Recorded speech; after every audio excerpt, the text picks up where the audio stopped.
This is one of the most significant cases that the justices have decided in recent years. Here, the Supreme Court ruling that President Trump's use of these emergency tariffs that he has implemented are illegal. It's the most significant economic case to reach the high court in years, sweeping implications for the economy and, of course, for presidential power. And at stake here are billions of dollars in revenue that have already been collected by the government.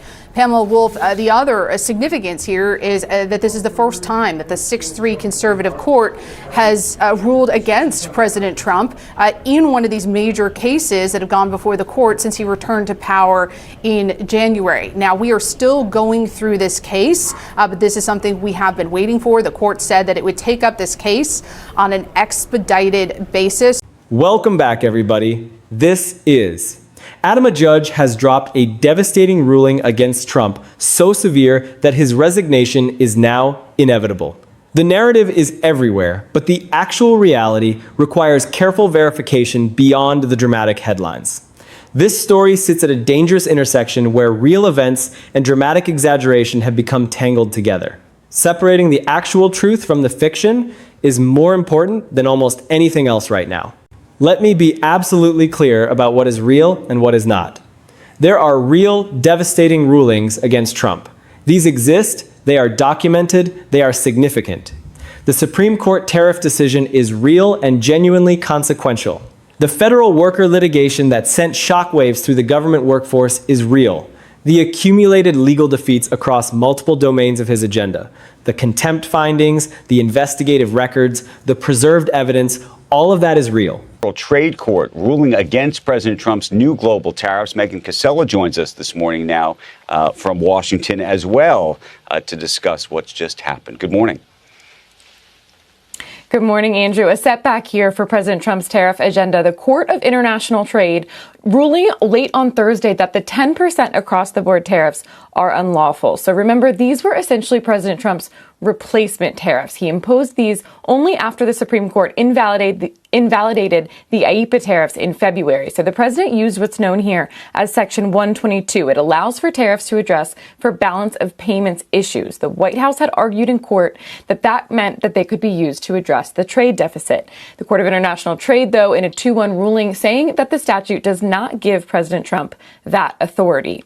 But what is not real, what is fundamentally and constitutionally impossible, is the claim that any court ruling makes a presidential resignation legally inevitable. This is not a matter of interpretation. This is basic constitutional fact. Courts cannot order presidents to resign. Judges cannot write, "You must leave office," into an opinion. That is not how the American legal system works. The gap between devastating legal defeats and forced presidential resignation is one of the most important constitutional distinctions any American citizen needs to understand right now. And understanding that gap is essential for navigating the current information environment, where dramatic claims about political outcomes spread faster and more widely than the constitutional reality that governs those outcomes. We begin with some news just in from the United States. The U.S. Supreme Court has struck down most of Donald Trump's tariffs on global trading partners. Justices ruled by 6 votes to 3 that Trump lacked the authority under an emergency powers law to impose the levies. This past year, Trump placed sweeping tariffs on dozens of nations that trade with the U.S. The president has called the case one of the most important in U.S. history, saying a ruling against him would be an economic body blow to the nation. Well, let's cross over to DW's Komodowski in Washington, D.C. Misha, tell us more about the Supreme Court ruling. Well, Terry, the Supreme Court essentially says that President Trump went too far when he imposed sweeping tariffs under a law meant for national emergencies. And those tariffs are basically subject to his great pride. And the decision does not affect all of his tariffs. But it does strike down those put in place under a 1977 law called the International Emergency Economic Powers Act. So let us get into all of it right now and break down exactly what courts can and cannot do, what the real rulings actually accomplished, and why the resignation narrative persists despite its fundamental disconnect from legal reality. Now let us start with what courts actually can and cannot do to a sitting president. This is the foundational constitutional reality that the resignation inevitable framing completely obscures. Courts can strike down presidential policies. That happens all the time. Courts can find a president in criminal contempt. That has happened to Trump. Courts can rule that a president exceeded his statutory authority. That has happened repeatedly. Courts can invalidate executive orders. They can strike down emergency powers used beyond their authorized scope. All of these things are real. All of these things have happened to Trump. All of these things are constitutionally legitimate and legally significant. But there is one thing courts cannot do. They cannot directly order a president to resign or vacate the office. Court dealt another blow to tariffs issued by President Donald Trump. The Court of International Trade found the 10% tariffs were illegal. It came after businesses sued against them. The court said that the president overstepped tariff power given to the president by Congress. The ruling is expected to face an appeal, which could make its way to the Supreme Court. President Trump says the ceasefire in the war with Iran is still holding despite some intense attacks. U.S. destroyers have been enforcing the naval blockade of Iranian ports, but 3 of them did come under attack by Iranian drones, missiles, and small boats. The president says U.S. forces did strike back. Iran has also launched new attacks at the UAE. In the meantime, we're still waiting for a response from Iran on the latest proposal to end the war and reopen the Strait of Hormuz. This all comes ahead of the president's summit with Chinese President Xi Jinping next week. China's a big buyer of Iranian oil, and Chinese officials say the conflict needs a, quote, comprehensive ceasefire. That power does not exist in the judicial branch. Resignation is a voluntary act. A president who resigns chooses to do so either because they conclude the legal and political situation is unsustainable, or because they are advised by their own party that continued tenure is causing more damage than departure, or because personal circumstances make continuing impossible. It cannot be compelled by a court opinion. And removal from office, the involuntary version, runs through Congress and the cabinet, not through the judiciary. Impeachment and conviction by the Senate, or the 25th Amendment with the vice president and cabinet acting, those are the only constitutional mechanisms for removing a president who does not choose to leave voluntarily. Understanding that constitutional structure is not a technicality.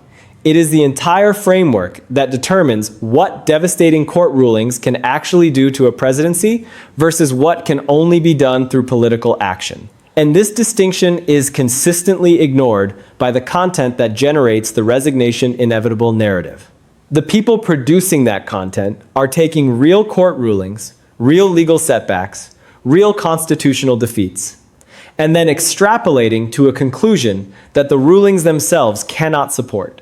They are confusing political commentary with constitutional law, and in doing so, they are misleading their audiences about what is actually possible. So let us talk about the specific rulings that are generating the resignation inevitable commentary. The Supreme Court tariff ruling is real, and it is genuinely significant. The court found that Trump's use of the International Emergency Economic Powers Act to impose sweeping global tariffs exceeded his statutory authority. That was a 6-3 decision with Chief Justice Roberts writing the majority opinion. The ruling struck down a core component of his economic agenda. It created potential refund exposure running into hundreds of billions of dollars. It weakened his trade negotiating leverage. And Trump's response, calling the justices disloyal and inept and accusing them of foreign influence, was itself a constitutional crisis moment. But did the tariff ruling make his resignation inevitable? The answer is no. Does any legal expert say it made his resignation inevitable? The answer is no. What legal experts consistently say is that the ruling damaged his agenda significantly while doing nothing to his legal eligibility to remain in office. The gap between a devastating policy ruling and a resignation is the gap between a president who has suffered a major setback and a president who has been forced from power. And those are very different things. One is a policy defeat. The other is a constitutional removal. And conflating them, treating a policy defeat as if it were a removal mechanism, is exactly the error that drives the resignation inevitable narrative. Now, let us talk about the fork in the road program, because this is a piece of the story that is less well understood than the tariff ruling, and that adds an important dimension to the accumulated legal pressure on Trump's agenda. Early in his second term, the Trump administration sent millions of federal employees an offer. Stay in your current federal job with reduced protections and less security, or resign immediately in exchange for several months of pay. The program was described by critics as a mass forced resignation scheme designed to gut the federal workforce and reduce the number of career civil servants who could serve as institutional checks on executive direction. Unions, representing federal employees, challenged the program in court. A federal judge in Boston initially issued a block on it, finding that the program, as structured, raised legal concerns. But subsequently, the block was lifted when the court found that the unions lacked standing to bring the challenge in the way they had. The program was allowed to proceed. The resignations that followed were real. Thousands of experienced federal employees left government service under pressure from this program. The irony of a program designed to produce mass worker resignations being associated with commentary about Trump's own resignation captures something about how confusing and chaotic the news environment around this administration has become. The fork in the road ruling was a real legal fight about a real program with real consequences. But it had nothing to do with Trump's own resignation. The narrative that connects a program for mass federal worker resignations to Trump's own political future is a narrative of association, not causation. And narratives of association are very different from narratives of legal inevitability. Now let us talk about why the resignation inevitable framing keeps spreading even when it does not reflect legal reality. Understanding this is important not just for evaluating this specific claim, but for developing the media literacy skills that the current information environment requires. The pattern is consistent and documented. A major adverse court ruling drops. It is genuinely significant. The tariff ruling, the fork in the road litigation, the contempt findings, whatever the most recent significant judicial setback is, commentary channels and social media accounts that have built audiences around the idea that Trump's political and legal situation is in terminal decline package, that ruling in the most dramatic possible framing. Resignation, inevitable, most devastating ruling yet, beginning of the end. That framing generates clicks. It generates shares. It delivers an emotional payoff, the sense of witnessing a turning point, to an audience that has been waiting for the turning point. And because it is attached to real events, real rulings with real consequences, it has a credibility anchor that purely fictional content lacks. The ruling is real. The legal significance is real. The extrapolation to presidential resignation as legally inevitable is not real. But the packaging combines real and extrapolated in ways that are difficult to disentangle without reading carefully and applying constitutional knowledge that most casual news consumers do not have at their fingertips. That is why it spreads. Not because people are stupid, but because the content is designed to exploit the gap between what people know about specific court rulings and what they know about constitutional removal mechanisms. Let us also talk about what actually drives presidential resignations historically. Because the gap between devastating court rulings and presidential resignation is illustrated most powerfully by the one presidential resignation in modern American history, Richard Nixon in 1974. Nixon did not resign because a court ruled against him. He did not resign because of a devastating legal decision that made his continued tenure legally impossible. He resigned because of a specific combination of factors that, taken together, made continuing in office politically and personally untenable. Let us walk through that history because it matters. The Supreme Court had ruled unanimously in United States v. Nixon that he had to turn over the White House tapes. Transcripts of those tapes revealed direct presidential involvement in the Watergate cover-up, the so-called smoking gun conversation. Republican congressional leaders went to the White House and told Nixon he did not have the votes to survive impeachment in the House or conviction in the Senate. The political calculation became clear. Impeachment was going to proceed and conviction was likely.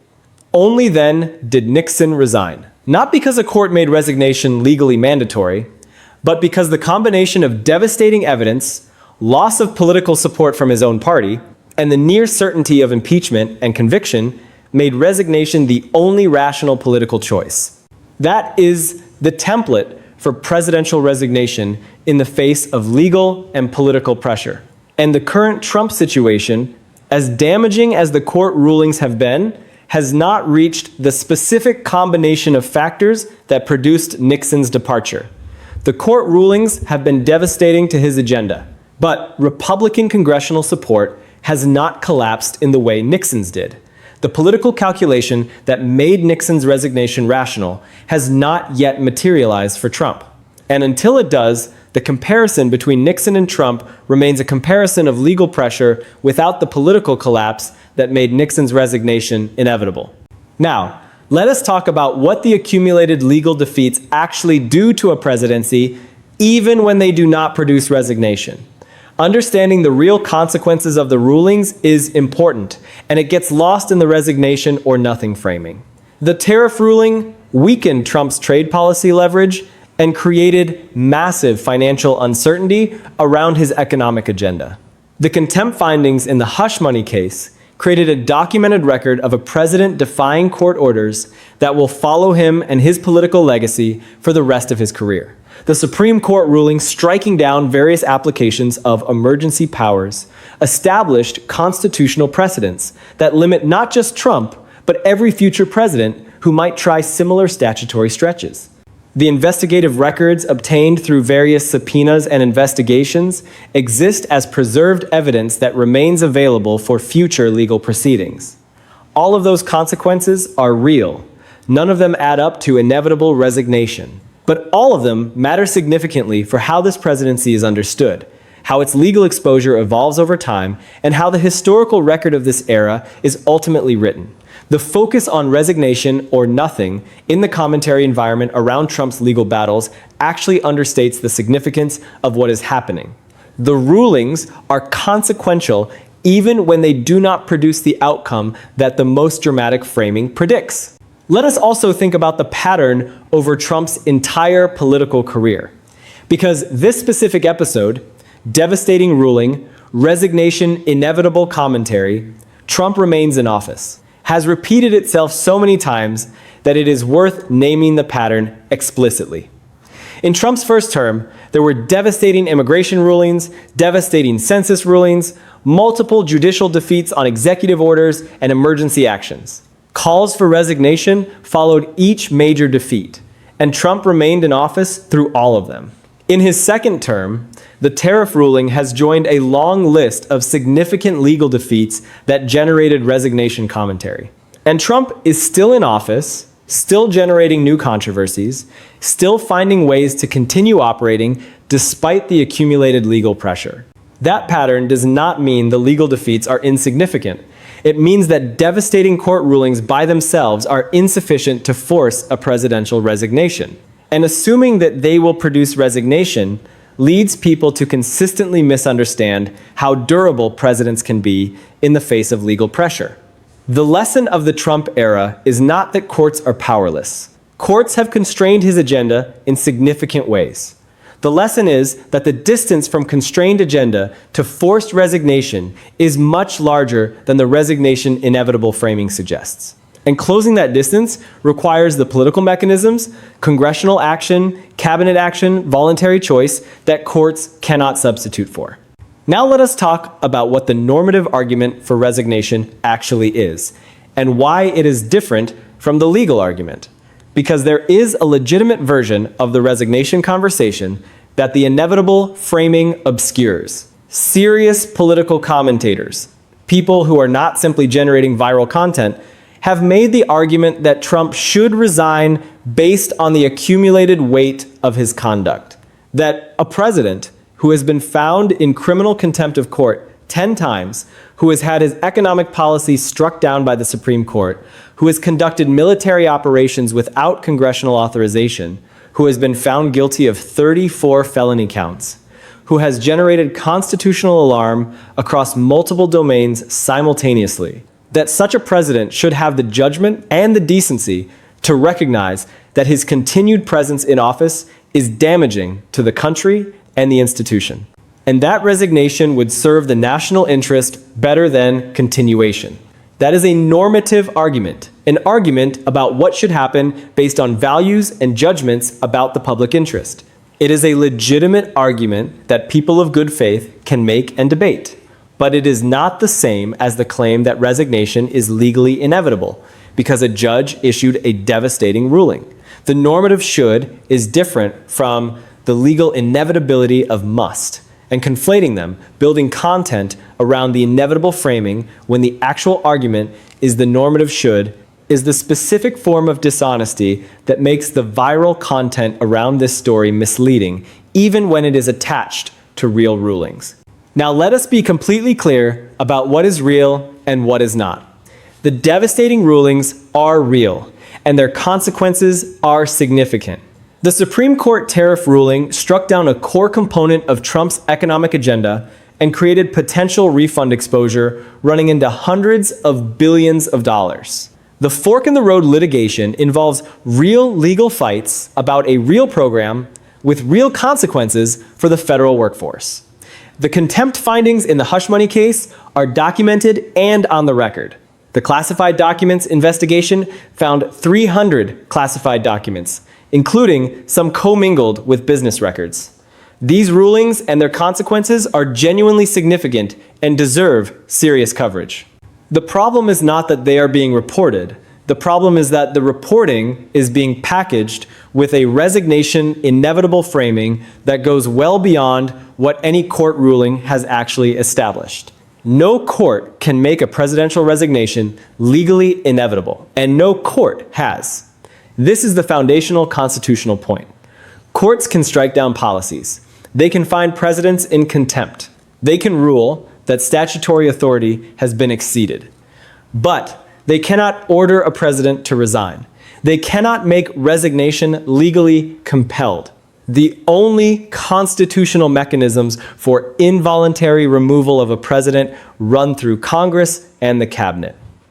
Impeachment and conviction, or 25th Amendment action.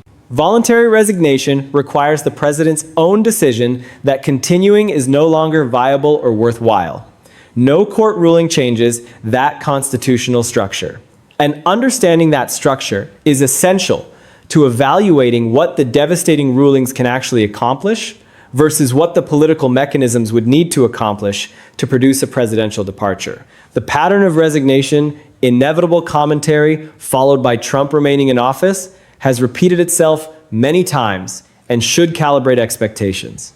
Every major court defeat since Trump's first term has generated resignation commentary, every time Trump has remained in office. That pattern does not prove that the accumulation of legal defeats is meaningless. The accumulation matters for Trump's legacy, for his future legal exposure, and for the political environment in ways we have discussed. But it does demonstrate that devastating court rulings and inevitable resignation are not as tightly connected as the viral content suggests. The resilience of presidencies under legal pressure is well documented historically, and anyone who's been watching Trump for more than a few months should by now have updated their expectations about the relationship between devastating court losses and political departure. Understanding the real consequences of the rulings is more valuable than the resignation framing. The tariff ruling matters because it constrains presidential economic power in a constitutional way that will shape future presidencies. The contempt findings matter because they are part of a documented record of presidential defiance of court orders. The classified documents findings matter because they produce preserved evidence of serious national security concerns that remains available for future proceedings. The Fork in the Road program matters because it documented an aggressive and contested approach to reducing the federal workforce through pressure and financial incentives. All of those consequences are real and significant. They deserve serious attention and serious analysis, and they get lost when the conversation gets dominated by the resignation inevitable framing that promises a dramatic outcome that courts alone cannot deliver.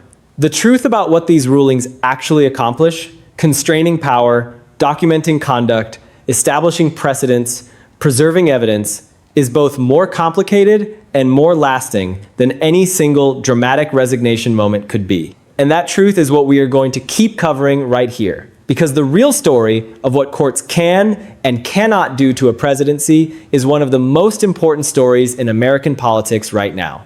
Now, here is the broader context that makes this specific misinformation pattern so damaging in the current political environment. The resignation inevitable framing is not just wrong about the specific legal mechanics. It is damaging because of what it does to people's ability to understand and respond to the real situation. When people are repeatedly told that Trump's resignation is inevitable after court rulings, and then Trump does not resign, two things happen. Some people conclude that the rulings must not have been as significant as reported, that if they were really devastating, they would have produced the predicted result. And other people conclude that the system is so broken that devastating evidence and devastating rulings produce nothing, that accountability is impossible, and that engaging with the political process is futile. Both of those conclusions are wrong. The rulings were significant, and the system, while slow and imperfect and currently constrained by political realities, has produced real accountability through the contempt findings, the tariff ruling, the financial record subpoenas, and the preserved investigative record. But the resignation inevitable framing produces a political environment in which neither the real significance of the rulings nor the real limitations of what courts can accomplish gets properly understood. People are being given a dramatic predicted outcome, resignation, instead of an accurate picture of what is actually happening, constrained power, preserved evidence, accumulated political pressure, and a trajectory that depends on elections and political choices that are still ahead. Accurate information about complex realities serves democratic accountability better than dramatic but inaccurate predictions about inevitable outcomes. And that is exactly the standard we try to hold ourselves to every single time. Now, let us also think about what the comparison to Nixon tells us and where it breaks down in the current context. The Nixon comparison is frequently invoked in discussions of Trump's legal and political situation because it provides the only modern American precedent for a presidential resignation in the face of legal and political pressure. But the comparison has limits that are as important as the parallels. Nixon resigned when the smoking gun tape showed direct presidential involvement in the cover-up, and when Republican congressional leaders told him he did not have the votes to survive. The combination of devastating evidence and loss of his own party support made continuation untenable. In the current Trump situation, the devastating evidence exists. The court rulings, the contempt findings, the investigative record, the 34 guilty verdicts, but the loss of Republican Party support has not materialized at the level that made Nixon's position untenable. Republican senators and representatives have expressed private discomfort. Some have made public statements about specific issues. But none of them has reached the moment that the Republican congressional delegation reached with Nixon. The moment of telling a president that the votes are not there. And until that political calculus changes, until Republican institutional support erodes to the point where continuing becomes politically as well as legally untenable, the Nixon comparison predicts continued tenure more strongly than it predicts resignation. The lesson from Nixon is not that devastating rulings produce resignation. The lesson is that devastating rulings, combined with the collapse of political support from your own party, produce resignation. The rulings are there. The political collapse is not. And that distinction is what makes resignation non-inevitable in the current moment, regardless of how devastating the most recent court decision was. And one last thing before we close. The people who produce resignation inevitable content are not always acting in bad faith. Some of them genuinely believe that the accumulated weight of the legal defeats should produce resignation, and they are making the normative argument that it should, even if they are packaging it as inevitability. Some of them are producing political commentary that uses dramatic framing to make accountability arguments in ways that will reach large audiences. And some of them are simply generating content that they know will generate engagement regardless of its accuracy. All three of those motivations produce the same output, the resignation inevitable framing, but they deserve different levels of criticism. The bad faith content farmers are doing damage to the information ecosystem. The genuine commentators making normative arguments deserve to have their framing challenged, even when their underlying argument has merit.